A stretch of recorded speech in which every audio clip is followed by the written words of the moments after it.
Hello welcome back. അപ്പോൾ നമുക്ക് അടുത്ത സെക്ഷനിലേക്ക് കിടക്കാം. ഇവിടെ നമ്മൾ ചെയ്യാൻ പോകുന്നത് കഴിഞ്ഞ ക്ലാസ്സിൽ നമ്മൾ ഫാക്ടോറിയൽ നൊട്ടേഷൻ ഒക്കെ പഠിച്ചില്ലേ. ഇനി അതിന്റെ യൂസ് ആയിട്ടുള്ള പെർമ്യൂട്ടേഷനും കോമ്പിനേഷനും കുറച്ച് ഡീപ്പായിട്ട് കിടക്കാൻ പോവുകയാണ്. ഇനി വളരെ ഇൻട്രസ്റ്റിംഗ് ആയിട്ടുള്ള കാര്യങ്ങൾ വരും. അപ്പൊ നമുക്ക് പെർമ്യൂട്ടേഷൻ എന്താണെന്ന് നമ്മൾ ഓൾറെഡി പഠിച്ചു കഴിഞ്ഞു. പെർമ്യൂട്ടേഷൻ എന്ന് പറഞ്ഞാൽ എന്താണ്?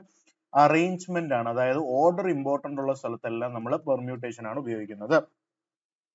സോ നമ്മൾ number of ways to arrange things, n സാധനം തന്നിട്ടുണ്ടെങ്കിൽ എന്താ 6 സാധനം സെലക്ട് ചെയ്തിട്ട് അറേഞ്ച് ചെയ്യുന്നതിനെയാണ് പെർമ്യൂട്ടേഷൻ എന്ന് പറയുന്നത്. അതിനെങ്ങനെ NPR എന്ന് പറയുന്നത് എന്താണ്? That is same as NCR into R factorial അല്ലെ. That is same as n into n factorial by n minus r factorial into r factorial into r factorial അല്ലെ. That is n factorial by n minus r factorial എന്ന് നമുക്ക് കിട്ടുമെന്ന് മനസ്സിലാക്കാം. Example ഇപ്പം 5p3 എന്ന് പറഞ്ഞാൽ എന്താണ് നമുക്ക് ചെയ്യുന്നത്? 5 ഫാക്ടോറിയൽ ബൈ 5 മൈനസ് 3, അതായത് 2 factorial. That is same as 5 into 4 into 3. അപ്പൊ ഡയറക്റ്റ് ആയിട്ട് നമ്മൾ എങ്ങനെ എഴുതുന്നത്? ഈ 5p3 എന്നാണെങ്കിൽ ഇവിടെ 3 എന്നുള്ള നമ്പർ ആണെങ്കിൽ 5ൽ നിന്ന് തുടങ്ങി 3 നമ്പേഴ്സ് അങ്ങ് എഴുതുക. 5, 4, 3 എഴുതി കഴിഞ്ഞാൽ ഡയറക്റ്റ് ആയിട്ട് ഈസി ആയിട്ട് നമുക്ക് ഇത് കിട്ടാൻ സാധിക്കുമെന്നും നമ്മൾ ഓൾറെഡി പഠിച്ചിട്ടുണ്ട്.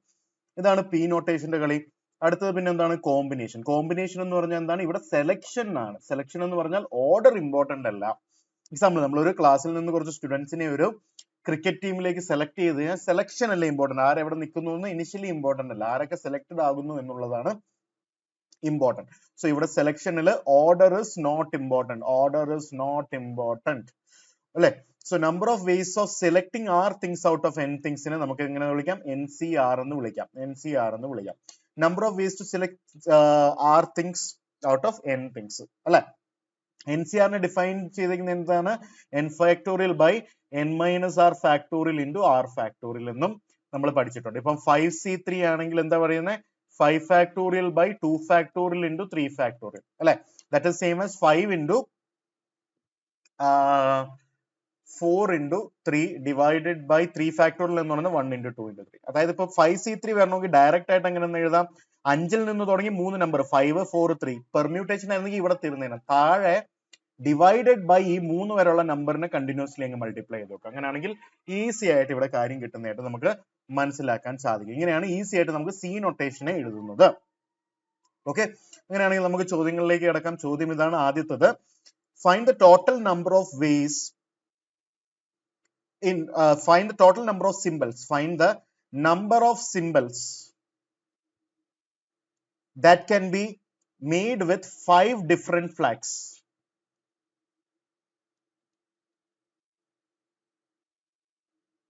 Find the number of symbols that can be made using 5 different flags, taking one or more at a time. One or more at a time. നമുക്ക് 5 ഫ്ലാഗ്സ് തന്നിട്ടുണ്ട്. അതിൽ നിന്ന് നമ്മൾ സിമ്പിൾസ് ഉണ്ടാക്കണം. സിമ്പിൾസ് ഉണ്ടാക്കുക എന്ന് പറഞ്ഞാൽ എന്താണ്? 1 or more at a time. അതായത് ഇപ്പോൾ ഒരു റെഡ് കളർ ഫ്ലാഗ് വെച്ച് മാത്രം നമുക്ക് ഉപയോഗിക്കാം. അല്ലെങ്കിൽ 2 എണ്ണം ആണെങ്കിൽ റെഡും ബ്ലൂവും താഴെ വരുന്ന ഒരു രീതിയിൽ വരും, അല്ലെങ്കിൽ ബ്ലൂ മുകളിലും റെഡ് താഴെ വരുന്നതിനെയും വേറൊരു സിമ്പിൾ ആയിട്ടല്ലേ കണക്കാക്കുന്നത്. അതായത് ഈ ഒരു കേസിൽ ഓർഡർ ഇമ്പോർട്ടന്റ് ആണോ ഇല്ലയോ? ഓർഡർ ഇമ്പോർട്ടന്റ് ആണല്ലോ. ഓർഡർ ഇമ്പോർട്ടന്റ് ആണെങ്കിൽ നമ്മൾ എന്താ ഉപയോഗിക്കുന്നത്? അതിനെ പെർമ്യൂട്ടേഷൻ അല്ലേ ഉപയോഗിക്കുന്നത്. അപ്പൊ നമുക്ക് 5 ഫ്ലാഗ്സ് തന്നിട്ടുണ്ട് അല്ലെ. അപ്പൊ അതിനെ നമുക്ക് ഒരു ഫ്ലാഗ് എടുത്തിട്ട് അറേഞ്ച് ചെയ്തിട്ട് സിമ്പിൾ ഉണ്ടാക്കാം, അല്ലെങ്കിൽ 5 എണ്ണത്തിൽ നിന്ന് 2 എണ്ണം എടുത്തിട്ട് അറേഞ്ച് ചെയ്തിട്ട് സിമ്പിൾ ഉണ്ടാക്കാം, 3 എണ്ണം എടുത്ത് അറേഞ്ച് ചെയ്തിട്ട് സിമ്പിൾ ഉണ്ടാക്കാം, 4 എണ്ണം എടുത്ത് അറേഞ്ച് ചെയ്തിട്ടുണ്ടാക്കാം, അല്ലെങ്കിൽ 5 എണ്ണത്തെയും എടുത്ത് അറേഞ്ച് ചെയ്തിട്ടുണ്ടാക്കാം. ഇങ്ങനെയല്ലേ ചെയ്യുന്നത്? മനസ്സിലായില്ലേ? 5 ഫ്ലാഗ് തന്നിട്ട് അതിൽ നിന്ന് സിമ്പിൾസ് ഉണ്ടാകുക, ഒന്നോ അതിൽ കൂടുതലോ വെച്ചിട്ടെന്ന് പറഞ്ഞു കഴിഞ്ഞാൽ ഇതല്ലേ അർത്ഥം. 5p1 എന്ന് പറഞ്ഞാൽ എന്താണ് അർത്ഥം നമുക്കറിയാം. 5p1 എന്ന് പറയുന്നത് 1 എന്നുള്ള നമ്പർ ഇവിടെ ഉള്ളപ്പം 5 മാത്രം കൊണ്ട് മൾട്ടിപ്ലൈ ചെയ്യാൻ, നത്തിങ് മോർ. പ്ലസ് 2 എന്ന് പറയുമ്പോൾ എന്താണ്? 5ഉം അടുത്ത നമ്പറും 5 into 4. 3 എന്ന് പറയുമ്പോൾ എന്താണ്? 5ഉം 4ഉം 3ഉം. 4 എന്ന് പറയുമ്പോൾ 5, 4, 3, 2, 4 നമ്പേഴ്സ്. 5p5 എന്ന് പറയുന്നത് എത്രയാണ്? 5, 4, 3, 2, 1 വരെ വിട്ടടിച്ച് പോകുന്നതായിട്ടാണ്. 5 എന്ന് പറയുന്ന 5 തന്നെയാണ്. ഇത് 20 ആയിട്ട് വരും. ഇത് 20 into 3 എന്ന് പറയുന്നത് 60 ആയിട്ട് വരും. ഇത് 60 into 2 എന്ന് പറയുന്നത് 120 ആയിട്ട് വരും. ഇതെന്ന് പറയുന്നത് എന്തായിട്ട് വരും? ഇതും 120 തന്നെ. സോ ടോട്ടൽ എല്ലാം കൂടെ ആഡ് ചെയ്ത് കഴിഞ്ഞാൽ 240, 300, 325 ഡിഫറെന്റ് സിമ്പിൾസ് നമുക്ക് ഇതിൽ നിന്ന് ഉണ്ടാക്കാൻ സാധിക്കുമെന്ന് ഈസി ആയിട്ട് മനസ്സിലായില്ലേ? വളരെ സിമ്പിൾ ആയിട്ടുള്ള ഒരു ചോദ്യമല്ലായിരുന്നു ഇത്. ഓക്കെ, അങ്ങനെയാണെങ്കിൽ നമുക്ക് അടുത്ത ചോദ്യം ചെയ്യാം. Find the total number of total number of 4-digit numbers. Find the total number of 4-digit numbers that can be made from 97531. 97531 total 5 digits ഉണ്ട് അല്ലെ, 5 നമ്പേഴ്സ് ഉണ്ട്. അതിൽ നിന്ന് 4 എണ്ണത്തെ സെലക്ട് ചെയ്തിട്ട് എത്ര 4-ഡിജിറ്റ് നമ്പേഴ്സ് ഉണ്ടാക്കാം? 5 എണ്ണത്തിലെ 4 എണ്ണത്തിനെ സെലക്ട് ചെയ്തിട്ട് അറേഞ്ച് ചെയ്താൽ പോരെ? ബിക്കോസ് നമ്പർ എന്ന് പറയുമ്പോൾ ഓർഡർ ഇമ്പോർട്ടന്റ് അല്ലേ. 431 134 ഡിഫറെന്റ് അല്ലേ, അല്ലെ? അപ്പൊ ഇങ്ങനെ 5p4 എന്ന് എഴുതാം. 5p4 എന്ന് പറഞ്ഞാൽ എന്താണ്? ദാറ്റ് ഇസ് സെയിം ആസ് നമുക്കറിയാം 4 എന്ന് പറയുമ്പോൾ 5 into 4 into 3 into 2, 4 നമ്പേഴ്സ് അല്ലെ. That is same as 5 factorial which is 120 അല്ലെ. 1 ഇല്ലെങ്കിലും ഇവിടെ ഒരു 1 കൂടെ വന്നു കഴിഞ്ഞാലും 5 ഫാക്ടോറിയൽ ആണ്. 1 കൊണ്ട് വന്നു കഴിഞ്ഞാൽ ഡിഫറൻസ് ഒന്നും വരുന്നില്ലല്ലോ, 120 തന്നെ ആയിരിക്കും. അതുകൊണ്ടാണ് ഡയറക്ട്ലി ഞാനങ്ങ് 120 എന്ന് എഴുതിയത്. ഓക്കെ, കാര്യം പിടികിട്ടിയല്ലോ. ഓക്കെ, അങ്ങനെയാണെങ്കിൽ നമുക്ക് അടുത്തൊരു ചോദ്യത്തിലേക്ക് കടക്കാം. അടുത്ത ചോദ്യം എന്ന് പറയുന്നത് number of ways in which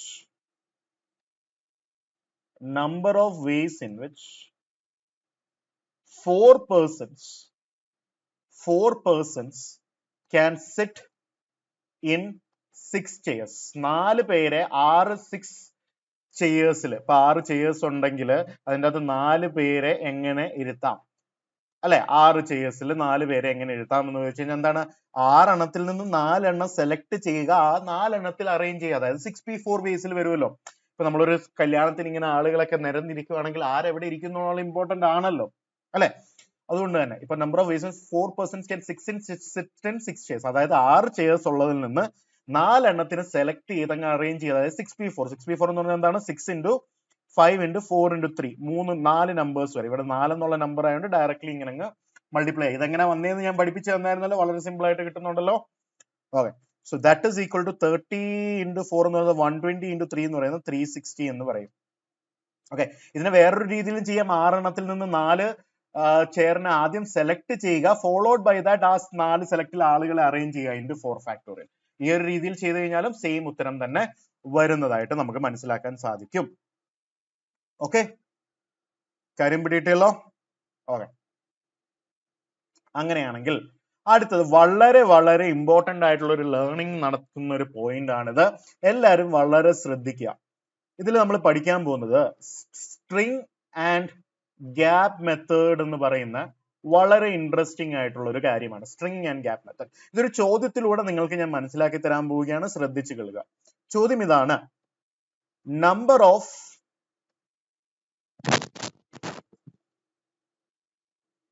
ways in which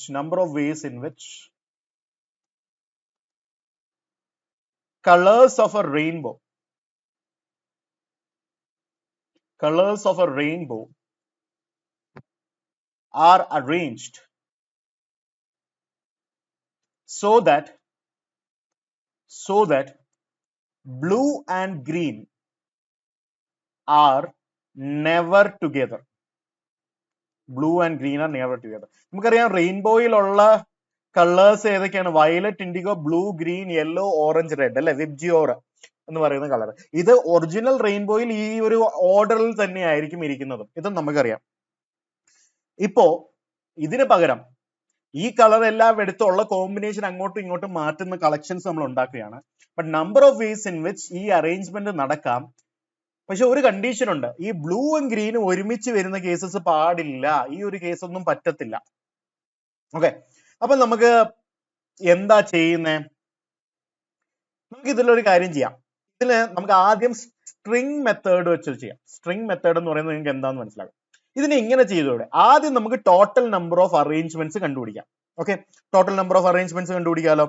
അതിൽ നിന്ന് cases where they are together, അവര് ഒരുമിച്ചുള്ള കേസസിനെ നമ്മളങ്ങ് സബ്ട്രാക്ട് ചെയ്ത് കഴിഞ്ഞാൽ നമുക്ക് ഒരുമിച്ചില്ലാത്ത കേസുകളെല്ലാം തന്നെ കിട്ടില്ലേ? കാര്യം പിടിച്ചിട്ടാ. സ്ട്രിംഗ് മെത്തേഡിൽ നമ്മൾ എന്ത് ചെയ്യുന്ന? ടോട്ടൽ നമ്പർ ഓഫ് അറേഞ്ച്മെന്റ്സ് കണ്ടുപിടിക്കുക, അതിൽ നിന്ന് cases where they are together എന്നുള്ളത് അങ്ങ് സബ്ട്രാക്ട് ചെയ്ത് കളയുക. കാര്യമല്ലോ, total minus the cases where they are together. So total എന്താണ്? ടോട്ടൽ എന്ന് പറയുന്ന 7 കളർ ഉള്ളത് കൊണ്ട് തന്നെ അതിനെ എത്ര രീതിയിൽ അറേഞ്ച് ചെയ്യാം? 7 ഫാക്ടോറിയൽ രീതിയിൽ അറേഞ്ച് ചെയ്യാം. Okay, now the cases where they are together. അപ്പൊ ഇത് cases where they are together എന്ന് പറഞ്ഞു കഴിഞ്ഞാൽ ഈ ബ്ലൂവിനെയും ഗ്രീനെയും ഒരു സിംഗിൾ ബോക്സ് ആക്കി മാറ്റുക, ഒരു സ്ട്രിങ് ആക്കി മാറ്റുക. സ്ട്രിങ് എന്ന് പറഞ്ഞാൽ ഒരുമിച്ചിരിക്കുന്ന കുറച്ച് കാര്യങ്ങൾ അല്ലെ. ബ്ലൂവിനെയും ഗ്രീനിനെയും ഒരുമിച്ചാക്കിയിട്ട് ബാക്കിയുള്ള കളേഴ്സിനെ ഒരുമിച്ച് വെക്കുക. ഓക്കെ, ഈ ബ്ലൂവും ഗ്രീനെയും ഒരു സിംഗിൾ തിങ് ആയിട്ട് കൺസിഡർ ചെയ്യാം. അപ്പൊ ഈ VIYOR പ്ലസ് ഒരുമിച്ചിരിക്കുന്ന ഈ ബ്ലൂവും ഗ്രീനും കൂടെ ചേർത്തിട്ട് നമ്മുടെ കയ്യിൽ ടോട്ടൽ എത്ര കാര്യങ്ങളുണ്ട്? ഇതൊരു കാര്യം പ്ലസ് ഇത് 5 കാര്യം, ടോട്ടൽ 6 കാര്യത്തെയാണ് നമ്മൾ അറേഞ്ച് ചെയ്യേണ്ടത്. അപ്പൊ അറേഞ്ച്മെന്റ് എന്ന് പറഞ്ഞു കഴിഞ്ഞാൽ ബിയും ജിയും ഒരുമിച്ച് വന്നിട്ട് IYOR, എപ്പോഴും ബിയും ജിയും ഒരുമിച്ചേ വരത്തുള്ളൂ. നമ്മൾ അതിനൊരു സിംഗിൾ കാര്യമാക്കി വെച്ചാൽ കാര്യം പിടിയോ. ബ്ലൂവിനെയും ഗ്രീനെയും ഒരുമിച്ച് വെച്ചു, ബാക്കിയുള്ളതുണ്ട്. ഇതിന്റെ എല്ലാം കൂടെ ഇന്റേണൽ അറേഞ്ച്മെന്റ് എത്ര രീതിയിൽ വരും? 6 ഫാക്ടോറിയൽ രീതിയിൽ വരും. കാരണം ഇതൊരു സിംഗിൾ സാധനമാണ്, ബാക്കി 5 സാധനം എല്ലാം കൂടെ അങ്ങോട്ടും ഇങ്ങോട്ടും ഉള്ള ഇളക്കി മറിക്കൽ എത്ര രീതിയിൽ പറ്റും? 6 ഫാക്ടോറിയൽ രീതിയിൽ വരും. കാര്യം മനസ്സിലായല്ലോ? തീർന്നോ? ഇൻഡു ഈ ബ്ലൂ ആദ്യവും ഗ്രീൻ രണ്ടാമതും വരുന്ന കേസ് മാത്രമാണ്, അല്ല ഗ്രീൻ ആദ്യവും ബ്ലൂ രണ്ടാമതും വരുന്ന കേസും ഉണ്ട്. അതായത് അതിന്റെ ഇന്റേണലി ഉള്ള ഈ ബ്ലൂവിന്റെയും ഗ്രീനിന്റെയും ഇന്റേണലി ഉള്ള അറേഞ്ച്മെന്റും കൂടെ അക്കൗണ്ട് ചെയ്യണമല്ലോ. അത് എത്ര രീതിയിൽ വരും? 2 ഫാക്ടോറിയൽ രീതിയിൽ വരും. So total number of ways in which blue and green are together, it is 6 factorial into 2 factorial. 2 factorial എന്താ വരുന്നത്? ബ്ലൂവിന്റെയും ഗ്രീനിന്റെയും internal arrangement of blue and green. Okay, ഈ 6 എവിടെ നിന്ന് വന്നു? ഈ ബ്ലൂ ആൻഡ് ഗ്രീനിനെ ഒരു സിംഗിൾ സാധനമാക്കി ബാക്കി 5 കൂടെ ചേർത്തിട്ട് 6. So that will become 6 factorial minus 2 factorial. These are the cases where always blue and green will be together. കാര്യം മനസ്സിലായല്ലോ? അങ്ങനെയാണെങ്കിൽ നമ്മുടെ ഫൈനൽ ആൻസർ എന്താണ്? Total minus the cases where they are together. Total എത്ര രീതിയിൽ വന്നിട്ടുണ്ട്? ടോട്ടൽ എന്ന് പറയുന്നത് 7 ഫാക്ടോറിയൽ രീതിയിൽ വന്നു, minus the cases where they are together, that is 6 factorial into 2 factorial cases where they are together. കാര്യം പിടികിട്ടിയല്ലോ? So this is equal to 7 ഫാക്ടോറിയലിന് 7 into 6 ഫാക്ടോറിയൽ എന്ന് എഴുതാലോ, മൈനസ് 6 ഫാക്ടോറിയൽ into 2 ഫാക്ടോറിയൽ. ഇതിൽ 6 ഫാക്ടോറിയൽ കോമൺ എടുത്തു കഴിഞ്ഞാൽ minus 7 into 2 factorial, that is 6 factorial into 7 minus 2 എന്ന് പറയുന്നത് 5 ആണ്. 6 factorial എന്ന് പറയുന്നത് 720 ആണ്. 720 into 5 എന്ന് പറയുന്നത് 3600 എന്നുള്ള ഫൈനൽ ആൻസർ കിട്ടും.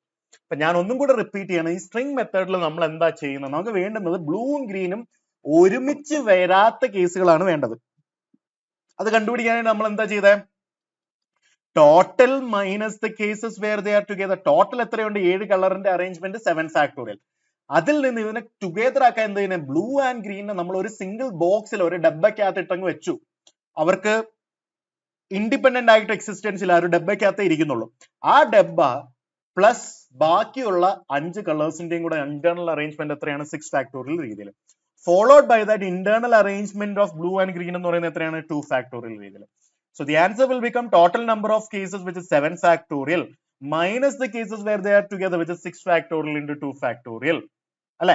ഇനി ഇതിന്റെ കമ്പ്യൂട്ടേഷൻ സിമ്പിൾ ആക്കാനായിട്ട് ഞാൻ ഇതിനെ ഒരു കോമൺ ഒക്കെ എടുത്തങ്ങ് പെട്ടെന്ന് ചെയ്തു. ഇതിനെയാണ് സ്ട്രിംഗ് മെത്തേഡ് എന്ന് പറയുന്നത്. ഇത് ഒരു മെത്തേഡ് ഓഫ് ഡൂയിങ് ഇറ്റ്. ഇനി സെക്കൻഡ് മെത്തേഡ്, ഇതേ ചോദ്യം തന്നെ വളരെ ഇമ്പോർട്ടന്റ് ആണ്. സ്ട്രിങ്ങും ഗ്യാപ്പും നിങ്ങൾക്ക് പല ചോദ്യങ്ങളിലും വരുന്നതാണ്. സെക്കൻഡ് മെത്തേഡ് എന്ന് പറയുന്നത് ഗ്യാപ്പ് മെത്തേഡ്. ആരും നിങ്ങളോട് ഗ്യാപ്പ് മെത്തേഡോ സ്ട്രിംഗ് മെത്തേഡോ വെച്ച് ചെയ്യാൻ പറയുന്നില്ല.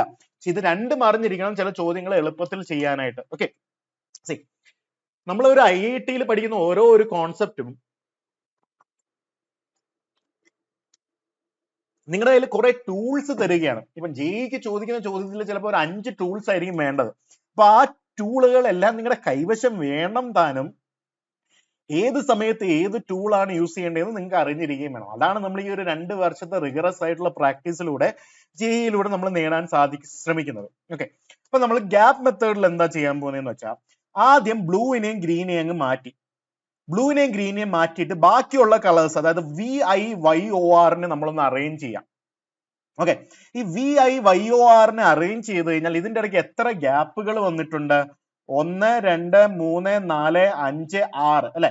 1 2 3 4 5 6. ഈ VIYORനെ നമ്മൾ അങ്ങ് വെക്കുക ആദ്യം. ഇങ്ങനെ നിരത്തി വെച്ച് കഴിഞ്ഞാൽ അതിന്റെ ഇടയ്ക്ക് എത്ര ഗ്യാപ്പുകൾ ഉണ്ട്? ടോട്ടൽ 6. ആദ്യത്തെ ഇവിടെ തുടങ്ങുന്ന 1 2 3 4 5 6 ഗ്യാപ്പ്. ഈ 6 ഗ്യാപ്പുകളിൽ ഇവിടെ ഒരു ബ്ലൂവും ഇവിടെ ഒരു ഗ്രീനും വെച്ച് കഴിഞ്ഞാൽ ബ്ലൂവും ഗ്രീനും ഒരുമിച്ചിരിക്കോ? ഇല്ല. ഇവിടെ ബ്ലൂവും ഇവിടെ ഗ്രീനും വെച്ചാൽ ബ്ലൂവും ഗ്രീനും ഒരുമിച്ചിരിക്കോ? ഇല്ല. അപ്പൊ നമ്മൾ ആദ്യം ചെയ്യുന്ന ഈ VIYORനെ അങ്ങ് അറേഞ്ച് ചെയ്തിട്ട് അതിന്റെ ഇടയ്ക്കുള്ള ഗ്യാപ്പുകളിൽ കൊണ്ട് ബ്ലൂവിനെയും ഗ്രീനെയും അങ്ങ് വെക്കുക. കാര്യം പഠിക്കുക. സോ ആദ്യം നമ്മൾ എന്താ ചെയ്യുന്നത്, VIYORനെ വെച്ചിട്ട് അതിന്റെ ഇടയ്ക്ക് എത്ര ഗ്യാപ്പ് ഉണ്ടെന്ന് കണ്ടുപിടിച്ചു. 6 ഗ്യാപ്സ് ഉണ്ടെന്ന് കണ്ടുപിടിച്ചു. ആ 6 ഗ്യാപ്സിൽ നിന്ന് നമുക്ക് എത്ര ഗ്യാപ്പ് സാധനങ്ങളാണ് വെക്കേണ്ടത്? 2 സാധനങ്ങൾ. അതായത് 6 ഗ്യാപ്സിൽ നിന്ന് നമ്മൾ 2 ഗ്യാപ്സ് അങ്ങ് ഏറ്റെടുത്തു. പിന്നെന്താ ചെയ്യുന്നത്, ആ 2 ഗ്യാപ്പ് എടുത്തിട്ട് അവിടെ കൊണ്ട് നമ്മൾ ബ്ലൂവിനെയും ഗ്രീനെയും അറേഞ്ച് ചെയ്യാം. എത്ര രീതിയിൽ അവിടെ കൊണ്ട് ബ്ലൂവിനെയും ഗ്രീനെയും അറേഞ്ച് ചെയ്യാം? 2 ഫാക്ടോറിയൽ രീതിയിൽ അറേഞ്ച് ചെയ്യാം. എത്രയും കാര്യങ്ങൾ മനസ്സിലായോ? അപ്പൊ നമ്മൾ ആദ്യം VIYORനെ കൊണ്ടുവച്ചു, നമ്മൾ മനസ്സിലാക്കി അവിടെ 6 ഗ്യാപ്പ് ഉണ്ടെന്ന്. ആ ഗ്യാപ്പുകളിൽ കൊണ്ട് ബ്ലൂവും ഗ്രീനും വെച്ച് കഴിഞ്ഞാൽ അവർ ഒരുമിച്ച് വരത്തില്ല അല്ലെ. ഈ ഗ്യാപ്പിൽ ബ്ലൂവിനെയും ഈ ഗ്യാപ്പിൽ ഗ്രീനെയും വെച്ച് കഴിഞ്ഞാൽ അവർ ഒരുമിച്ച് വരുമോ? ഇല്ല. അതിന്റെ ഇടയ്ക്ക് ഒരു സാധനമെങ്കിലും വരും, V എങ്കിലും വരും അല്ലെ. അപ്പൊ ആദ്യം നമ്മൾ ഗ്യാപ്പുകളിൽ നിന്ന് 6 ഗ്യാപ്പിൽ നിന്ന് 2 ഗ്യാപ്പ് സെലക്ട് ചെയ്തു. അവിടെ കൊണ്ട് ബ്ലൂവിനെയും ഗ്രീനെയും എത്ര രീതിയിൽ അറേഞ്ച് ചെയ്യാം? 2 ഫാക്ടോറിയൽ രീതിയിൽ. Followed by that. ഇത്രേ ഉള്ളോ? ഇല്ല. ഈ VIYORന് നമുക്ക് RIYOV ആയി കഴിഞ്ഞാലും സെയിം അല്ലേ. സോ ഈ 5 സാധനങ്ങളുടെ ഇന്റേണൽ അറേഞ്ച്മെന്റ് ഇമ്പോർട്ടന്റ് അല്ലേ. അത് എത്ര രീതിയിൽ ചെയ്യാൻ പറ്റും? 5 ഫാക്ടോറിയൽ രീതിയിൽ. സോ ഫൈനൽ ആൻസർ എങ്ങനെ വരും? 6C2 into 2 factorial into 5 factorial. കാര്യം പിടിയില്ല. 6C2 എന്ന് പറയുന്നത് 6 factorial by 4 factorial into 2 factorial into 2 factorial into 5 factorial. ഇതും വെട്ടിപ്പോയി. 5 factorial 5 മാത്രം വന്നു. So this is 6 factorial into 5 which is 3600 എന്ന് ഈസി ആയിട്ട് ഉത്തരം വന്നു. കാര്യം മനസ്സിലായല്ലോ. അപ്പൊ ആദ്യം നമ്മൾ ബാക്കിയുള്ളതിനെ അറേഞ്ച് ചെയ്തു, അതിന്റെ ഇടയിലെ ഗ്യാപ്പ് കണ്ടുപിടിച്ചു, ഗ്യാപ്പിന്റെ ഇടയിൽ കൊണ്ട് ബ്ലൂവിനെയും ഗ്രീനെയും വെച്ചു. ഫോളോഡ് ബൈ ദാറ്റ് ബ്ലൂവിനെയും ഗ്രീനെയും വെച്ചിട്ട് അതിനെ അറേഞ്ച് ചെയ്തു. ഫോളോഡ് ബൈ ദാറ്റ് ബാക്കി 5 ലെറ്റേഴ്സിന്റെ arrangement 5 factorial. So the answer will become 3600 for you. കാര്യം പിടികിട്ടിയല്ലോ? എല്ലാവർക്കും തന്നെ കാര്യം പിടികിട്ടിയല്ലോ? ഓക്കെ. അങ്ങനെയാണെങ്കിൽ അടുത്ത ചോദ്യത്തിലേക്ക് കിടക്കാം. അടുത്ത ചോദ്യം എന്ന് പറയുന്നത് കമ്മിറ്റി ഫോർമേഷൻ. വളരെ ഇമ്പോർട്ടന്റ് ലേണിംഗ് ഉള്ള ഇതാണ്. ചോദ്യം എന്ന് പറയുന്നത്, if 5 girls and 10 boys are there and we need to form a committee of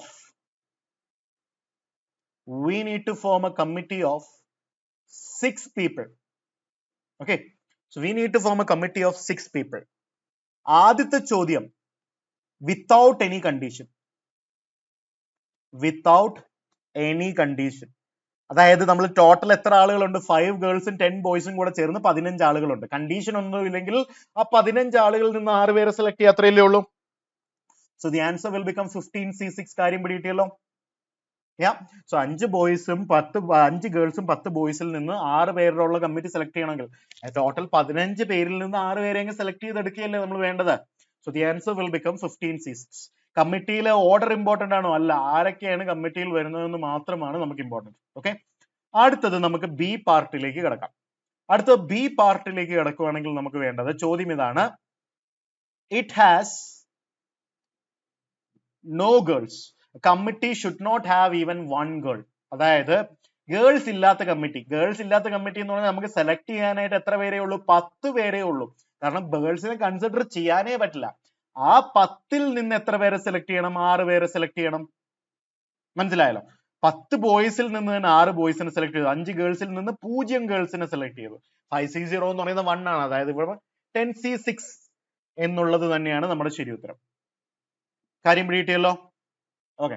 അങ്ങനെയാണെങ്കിൽ അടുത്ത മൂന്നാമത്തെ പാർട്ട് എന്ന് പറയുന്നത് 1 ഗേൾ. ഒരു ഗേൾ ഉണ്ടെങ്കിൽ നമുക്ക് എന്താ ചെയ്യുന്നത്? 1 ഗേൾ ഉണ്ടെങ്കിൽ നമുക്ക് എത്ര ചെയ്യണം? അതായത് 1 ഗേൾ വരണമെങ്കിൽ നമുക്ക് എന്താ വേണ്ടത്? 1 ഗേൾ വരണമെങ്കിൽ അതായത് 1 ഗേളും ഓട്ടോമാറ്റിക്കലി 5 ബോയ്സും വരണമല്ലോ. ടോട്ടൽ 6 പേര് വരണമെങ്കിൽ 1 ഗേളെ പാടുള്ളെങ്കിൽ ഓട്ടോമാറ്റിക്കലി 5 ബോയ്സ് വരണം. അതായത് 10 ബോയ്സ് ഉള്ളതിൽ നിന്ന് 5 ബോയ്സിനെ ഡെഫിനറ്റ്ലി സെലക്ട് ചെയ്യണം. Followed by that is into 5 girls ഉള്ളതിൽ നിന്ന് 1 ഗേളിനെ സെലക്ട് ചെയ്യണം. So the answer will become 10C5 into 5C1. കാര്യം പിടികിട്ടിയോ? 10C5 into 5C1 എന്നുള്ളൊരു ഉത്തരം ഇവിടെ വരുന്നതായിട്ട് നമുക്ക് കാണാൻ സാധിക്കും. ഓക്കെ. അങ്ങനെയാണെങ്കിൽ നമുക്ക് വീണ്ടും അടുത്തൊരു ചോദ്യത്തിലേക്ക് കിടക്കാം. അടുത്ത ഡി പാർട്ട് എന്ന് പറയുന്നത് 3 ഗേൾസ് ആൻഡ് 3 ബോയ്സ് വരുന്നത്. 3 ഗേൾസ് ആൻഡ് 3 ബോയ്സ്. അതായത് 5 ഗേൾസ് ഉള്ളതിൽ നിന്ന് 3 ഗേൾസ് വേണം. ഫോളോഡ് ബൈ ദാറ്റ് 10 ബോയ്സ് ഉള്ളതിൽ നിന്ന് 3 ബോയ്സ് വേണം. ടോട്ടൽ 6 പേരായല്ലോ. ഇവിടെ 3 പേര്, ഇവിടെ 3 പേര്, ടോട്ടൽ 6 പേര്. So the answer will become 5c3 into 10c3. കാര്യം പിടിയിട്ടിയല്ലോ, കാര്യം പിടിയിട്ടില്ലേ? ഓക്കെ. അടുത്ത ഇപ്പൊ ഇ എന്ന് ചോദിച്ചു കഴിഞ്ഞാൽ ഓൾ ബോയ്സ്, എല്ലാരും ബോയ്സ് മാത്രമാണെന്ന് പറഞ്ഞു കഴിഞ്ഞാൽ എന്താണ്? നോ ഗേൾസും ഓൾ ബോയ്സും സെയിം തന്നെ അല്ലേ? അതായത് 10 ബോയ്സിൽ നിന്ന് 6 ബോയ്സിനെ സെലക്ട് ചെയ്യുക. So the answer will become 10c6 over here. Okay, കാര്യം പിടികിട്ടിയെന്ന് വിചാരിക്കുന്നു. അങ്ങനെയാണെങ്കിൽ നമുക്ക് അടുത്ത ചോദ്യത്തിലേക്ക് വീണ്ടും കിടക്കാം. അടുത്ത ചോദ്യം എന്ന് പറയുന്നത് വീണ്ടും ഒരു വളരെ ഇൻട്രസ്റ്റിംഗ് ആയിട്ട് വരുന്ന ഒരു ചോദ്യമാണ് നമുക്ക് വരാൻ പോകുന്നത്. ആ ചോദ്യം എന്താണെന്ന് നമുക്ക് നോക്കാം. ചോദ്യം എന്ന് പറയുന്നത്, in a cricket team of 13 players, 4 bowlers are there. 4 bowlers are there. In how many ways a team of 11 players, a squad എന്നാക്കാം അല്ലെ, cricket squad of 13 players, 4 bowlers are there. In how many ways a team of 11 players can be selected for a match when a minimum of 2 bowlers should be there. When a minimum of 2 bowlers should be there. അപ്പൊ 13 പ്ലേയേഴ്സിൽ നമുക്കറിയാം 4 bowlers ഉണ്ട്. ബാക്കി automatically എന്താണ്? 7 batsman ആണെന്ന് നമുക്ക് assume ചെയ്യാം. Okay, 7 അല്ല, sorry, 9 batsman ആണെന്ന് നമുക്ക് അസ്യൂം ചെയ്യാം. നമുക്ക് മിനിമം 2 ബൗളേഴ്സ് വേണം. അത്തരം അങ്ങനെയാണെങ്കിൽ 2 ബൗളേഴ്സ് വന്നു കഴിഞ്ഞാൽ ബാക്കി 9 ബാറ്റ്സ്മാൻ വരാം. അല്ലെങ്കിൽ 3 ബൗളേഴ്സും 8 ബാറ്റ്സ്മാനും ആകാം. അല്ലെങ്കിൽ പിന്നെ 4 ബൗളേഴ്സും 7 ബാറ്റ്സ്മാനും ആകാം അല്ലെ? 2 ബൗളേഴ്സും 9 ബാറ്റ്സ്മാനും ആകാം, 3 ബൗളേഴ്സും 8 ബാറ്റ്സ്മാനും ആകാം, 4 ബൗളേഴ്സും 7 ബാറ്റ്സ്മാനും ആകാം. ഓക്കെ, ഇങ്ങനെയല്ലേ ഇതിനെല്ലാം നമുക്ക് സെലക്ട് ചെയ്യാൻ പറ്റുന്നത്. അപ്പൊ എന്താ ചെയ്യുന്നത്? ഓക്കെ, അങ്ങനെയാണെങ്കിൽ നമുക്ക് നോക്കാം ഒന്നും കൂടെ. 4 ബൗളേഴ്സ് ആണുള്ളത്, 9 ബാറ്റ്സ്മാൻ ആണുള്ളത്. അതിൽ നിന്ന് നമുക്ക് പോസിബിലിറ്റീസ് എന്തൊക്കെയാണ്? 11 പേരെ സെലക്ട് ചെയ്യാൻ 2 ബൗളറും 9 ബാറ്റ്സ്മാനും ആകാം, 3 ബൗളറും 8 ബാറ്റ്സ്മാനും ആകാം, 4 ബൗളറും 7 ബാറ്റ്സ്മാനും ആകാം അല്ലെ? അപ്പൊ ഇതിനെ സെലക്ട് ചെയ്യണമെങ്കിൽ എന്താ പോസിബിലിറ്റീസ്? ഈ 4 ബൗളേഴ്സ് ഉള്ളതിൽ നിന്ന് 2 ബൗളേഴ്സിനെ സെലക്ട് ചെയ്യാം, ഫോളോഡ് ബൈ ദാറ്റ് 9 ബാറ്റ്സ്മാൻ ഉള്ളതിൽ നിന്ന് 9 പേരെയും വേണ്ടി വരും. ശരിയല്ലേ? ഇവിടെ 2 ബൗളേഴ്സേ ഉള്ളെങ്കിൽ 9 പേരെ ബാറ്റ്സ്മാൻ വേണ്ടി വരും. അല്ലെങ്കിൽ 3 ബൗളേഴ്സിനെ സെലക്ട് ചെയ്ത് കഴിഞ്ഞാൽ, ഈ 4 ബൗളേഴ്സ് ഉള്ളതിൽ നിന്ന് 3 ബൗളേഴ്സിനെ സെലക്ട് ചെയ്ത് കഴിഞ്ഞാൽ ഓട്ടോമാറ്റിക്കലി ഈ 9 ബാറ്റ്സ്മാനിൽ നിന്ന് എത്ര ബാറ്റ്സ്മാനെ സെലക്ട് ചെയ്യേണ്ടി വരും? 8 ബാറ്റ്സ്മാനെ സെലക്ട് ചെയ്യേണ്ടി വരും. ഓർ അടുത്ത പോസിബിലിറ്റി എന്താണ്? 4 ബൗളേഴ്സിൽ നിന്ന് 4 പേരെയും സെലക്ട് ചെയ്ത് കഴിഞ്ഞാൽ ഈ 9 പേരിൽ നിന്ന് 7 ബാറ്റ്സ്മാൻമാരെ സെലക്ട് ചെയ്യേണ്ടി വരും. So the answer will be this 4c2 into 9c3 plus 4c3 into 9c8 plus 4c4 into 9c7 എന്നുള്ളൊരു ഉത്തരം വരുന്നതായിട്ട് നമുക്ക് കാണാൻ സാധിക്കും. കാര്യം മനസ്സിലായല്ലോ? എല്ലാവർക്കും തന്നെ കാര്യം മനസ്സിലായല്ലോ? ഓക്കെ, അങ്ങനെയാണെങ്കിൽ നമുക്ക് വീണ്ടും അടുത്തൊരു ചോദ്യത്തിലേക്ക് കടക്കാം. അടുത്തൊരു ചോദ്യം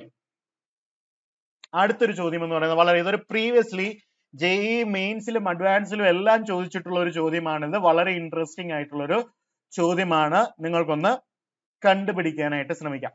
ചോദ്യം ഇതാണ്: A man has 7 relatives, of which 4 are ladies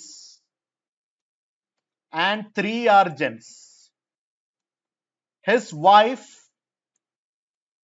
also have 7 relatives,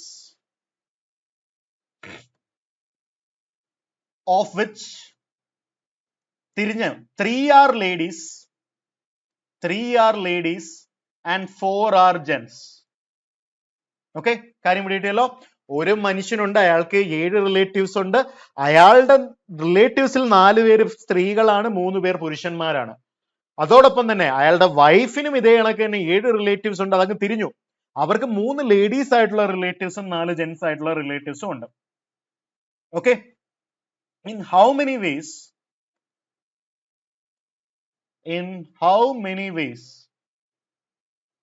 they can invite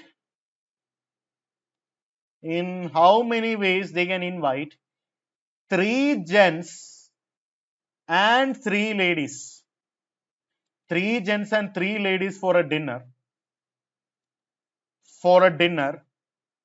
when 3 relatives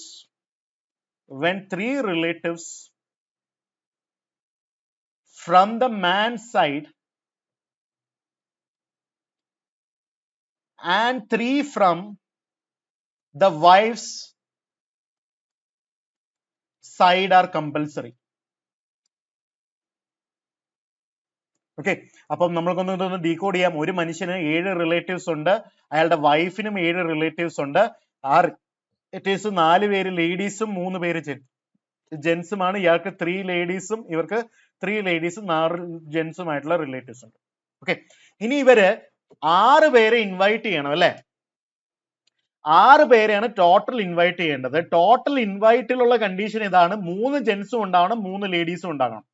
അതോടൊപ്പം തന്നെ 3 ladies from the man side and 3 ladies from the gents, 3 relatives from the gents side should be there. Okay, അപ്പൊ നമുക്കൊന്ന് നോക്കാം. അപ്പൊ possibilities എങ്ങനെയാണ്? ലേഡിയും ജെന്റിന്റെയും സൈഡിൽ, ലേഡീസും ജെന്റ്സും ആയിട്ടുള്ളത് മാനിന്റെ സൈഡിൽ നിന്ന്, ഇത് വൈഫിന്റെ സൈഡിൽ നിന്നുള്ളത്. ഓക്കെ, എന്ന് നമുക്ക് ഇങ്ങനെ ചെയ്യാം. ഓക്കെ, ഇതിനെ ഇങ്ങനെ ചെയ്തു കഴിഞ്ഞാൽ ഈ വൈഫിന്റെ സൈഡിൽ നിന്നും ലേഡിയും ജെന്റ്സ്, ടോട്ടൽ നമ്മൾക്ക് എത്ര പേരെയാണ് വേണ്ടത്? 6 പേരെ അല്ലെ. അതിൽ 3 പേര് ലേഡീസും ആകണം. അതായത് ഞാനിപ്പോ ഇങ്ങനെ അസ്യൂം ചെയ്യുകയാണ്, ഈ മാനിന്റെ സൈഡിൽ നിന്ന് ഞാനങ്ങ് 3 ലേഡീസിനെ വിളിച്ചു കഴിഞ്ഞാൽ മാനിന്റെ സൈഡിൽ നിന്ന് എത്ര ജെന്റ്സിനെ വിളിക്കും? 0. കാരണം നമുക്കറിയാം ഓരോരുത്തരുടെയും സൈഡിൽ നിന്ന് 3 പേരെയും മാക്സിമം വിളിക്കാൻ പറ്റും. സോ ഓട്ടോമാറ്റിക്കലി ലേഡീസിന്റെ കോട്ട ഇവിടെ കഴിഞ്ഞുകൊണ്ട് വൈഫിന് 3 ജെന്റ്സിനെ മാത്രമല്ലേ വിളിക്കാൻ പറ്റൂ.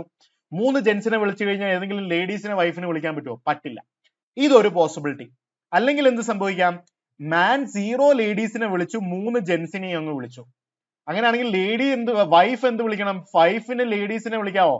വിളിക്കണം. 3 ലേഡീസിനെ വിളിക്കേണ്ടി വരും, കാരണം 3 ലേഡീസും 3 ജെന്റ്സും ഉണ്ടാകണം. അപ്പൊ വൈഫിന് ജെന്റ്സിനെ ഒന്നും വിളിക്കാൻ പറ്റില്ല. ഇതൊരു പോസിബിലിറ്റി. ഇനിയുള്ള പോസിബിലിറ്റീസ് എങ്ങനെയാണ്?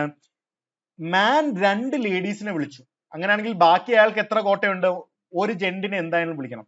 അപ്പൊ 2 ലേഡീസിനെ ഇവിടെ വിളിച്ചുകൊണ്ട് 1 ലേഡിക്കുള്ള കോട്ടയെ ബാക്കിയുള്ളൂ. 1 ജെന്റിനെ ഇവിടെ വിളിച്ചതുകൊണ്ട് 2 ജെന്റിനുള്ള കോട്ടയെ ഇവിടെ ബാക്കിയുള്ളൂ. അതും കഴിഞ്ഞു. അല്ലെങ്കിൽ എന്ത് ചെയ്യാം? ഈ മാനിന് 1 ലേഡി റിലേറ്റീവിനെ വിളിക്കാം, 2 ജെന്റ് റിലേറ്റീവിനെ വിളിക്കാം. അങ്ങനെ വിളിച്ചു കഴിഞ്ഞാൽ ഇവിടെ 1 ലേഡി ആയതുകൊണ്ട് ഇവിടെ 2 ലേഡീസ് എന്തായാലും വരണം, ഇവിടെ 1 ആയി വരും. ഇത്രയല്ലേ ഉള്ളൂ പോസിബിലിറ്റീസ്. ടോട്ടൽ ഇങ്ങനെ 4 പോസിബിലിറ്റീസ് ഉണ്ട്. കാര്യം പിടിയിടിയാം. ഈ മാനിന് ടോട്ടൽ സെലക്ട് ചെയ്യാനായിട്ട് 4 ലേഡീസും ഉണ്ടായിരുന്നു, 3 ജെന്റ്സും ഉണ്ടായിരുന്നു. ഇയാൾക്ക് 3 ലേഡീസും ഉണ്ട്, 4 ജെന്റ്സും ഉണ്ട്. ഓക്കെ, ഇതിന്റെ എല്ലാം കൂടെ കോമ്പിനേഷൻ നമ്മൾ എങ്ങനെ എഴുതാം? തുടങ്ങാം. അപ്പൊ ഇവിടെ എന്താ സംഭവിക്കുന്നത്? 4 ലേഡീസിൽ നിന്ന് 3 ലേഡീസിനെ സെലക്ട് ചെയ്തു അല്ലെ, 4C3 വേസിൽ. ഫോളോഡ് ബൈ ദാറ്റ് 3 ജെന്റ്സിൽ നിന്ന് എത്ര ജെന്റ്സിനെ സെലക്ട് ചെയ്തു? 0 ജെന്റ്സിനെ. 3C0 എന്ന് എഴുതി വെച്ചേക്കാം, അല്ലെങ്കിൽ കൺഫ്യൂഷൻ വരും. ഓക്കെ, 3C0 1 ആണ്, പക്ഷെ അത് എഴുതുന്നത് കൺഫ്യൂഷൻ വരും. ഫോളോഡ് ബൈ ദാറ്റ് എന്ന് പറഞ്ഞാൽ വീണ്ടും ആണ്. ഈ ലേഡീസില് 3 ലേഡീസ് ഉള്ളതിൽ 0 ലേഡിയെ സെലക്ട് ചെയ്തു. ഫോളോഡ് ബൈ ദാറ്റ് ഈ 4 ജെന്റ് ഉള്ളതില് 3 ജെന്റ്സിനെ സെലക്ട് ചെയ്തു. കഴിഞ്ഞോ? ഇല്ല. പ്ലസ് അടുത്ത കേസ്, അല്ലെങ്കിൽ നമുക്ക് എങ്ങനെ സെലക്ട് ചെയ്യാം? ഈ 4 ലേഡീസ് ഉള്ളതിൽ നിന്ന് 0യെ സെലക്ട് ചെയ്തു, 3 ജെന്റ്സ് ഉള്ളതിൽ നിന്ന് 3 പേരെയും അങ്ങ് സെലക്ട് ചെയ്തു. ഫോളോഡ് ബൈ 3 ലേഡീസ് ഉള്ളതിൽ നിന്ന് 3 ലേഡീസിനെ സെലക്ട് ചെയ്തു, 4 ജെന്റ്സ് ഉള്ളതിൽ നിന്ന് 0 ജെന്റ്സിനെ സെലക്ട് ചെയ്തു. 4C0 ആയി. കഴിഞ്ഞോ? ഇല്ല. പ്ലസ് 4 ലേഡീസിൽ നിന്ന് 2 പേരെ സെലക്ട് ചെയ്തു, 3ൽ നിന്ന് ഒരാളെ സെലക്ട് ചെയ്തു, 3ൽ നിന്ന് ഒരാളെ സെലക്ട് ചെയ്തു, 4ൽ നിന്ന് 2 പേരെ സെലക്ട് ചെയ്തു. പിന്നെയും ഈ 4ൽ നിന്ന് ഒരാളെ സെലക്ട് ചെയ്തു 4C1 വേസ്, 3ൽ നിന്ന് 2 പേരെ സെലക്ട് ചെയ്തു 3C2 വേസ്, 3ൽ നിന്ന് 2 പേരെ സെലക്ട് ചെയ്തു 3C2 വേസ്, 4ൽ നിന്ന് ഒരാളെ സെലക്ട് ചെയ്തു. ഇതല്ലേ ടോട്ടൽ ഉത്തരമായിട്ട് നമുക്ക് വരാൻ പോകുന്നത്. എല്ലാം കൂടെ ആഡ് ചെയ്ത് എത്ര കിട്ടുന്നോ ഇതായിരിക്കണം നമ്മുടെ ശരി ഉത്തരം. ഇത് ഒറിജിനൽ ജെഇക്ക് ചോദിച്ചിട്ടുള്ള ചോദ്യങ്ങളാണ് ഇതെല്ലാം. ഓക്കെ, കാര്യം എല്ലാവർക്കും നന്നായിട്ട് മനസ്സിലായെന്ന് വിചാരിക്കുന്നു. വളരെ ഇൻട്രസ്റ്റിംഗ് ആയിട്ടുള്ള ഒരു ചോദ്യമായിരുന്നു ഇത്. അപ്പൊ നമുക്ക് ജെയുടെ ഒരു ബേസിക് ആയിട്ടുള്ള പെർമ്യൂട്ടേഷൻ ആൻഡ് കോമ്പിനേഷൻ നമ്മൾ തുടങ്ങി. ഇനി അടുത്ത വീഡിയോയിൽ നമ്മൾ ലെവൽ കൂട്ടി കൂട്ടി കൊണ്ടുവരും. പല type of geometrical problem, chess board problem, triangle, rectangle, polygon, divisibility, അങ്ങനെ കുറെ ടൈപ്പ് ഓഫ് പ്രോബ്ലംസ് നമ്മളിങ്ങനെ പഠിച്ചു പോകും വളരെ ഇൻട്രസ്റ്റിംഗ് ആയിട്ട്. അതുവരേക്കും കാണാം എല്ലാവരും. യൂഷ്വൽ ആയിട്ട് പറയുന്നത് പോലെ തന്നെ എല്ലാവരും ഒന്ന് ഷെയർ ചെയ്യണം. വ്യൂസ് ഒക്കെ കുറച്ച് കുറവാണ്. എല്ലാവരും ഒന്ന് സപ്പോർട്ട് ചെയ്യണം. We'll meet again. Until then, bye bye. Have a nice time.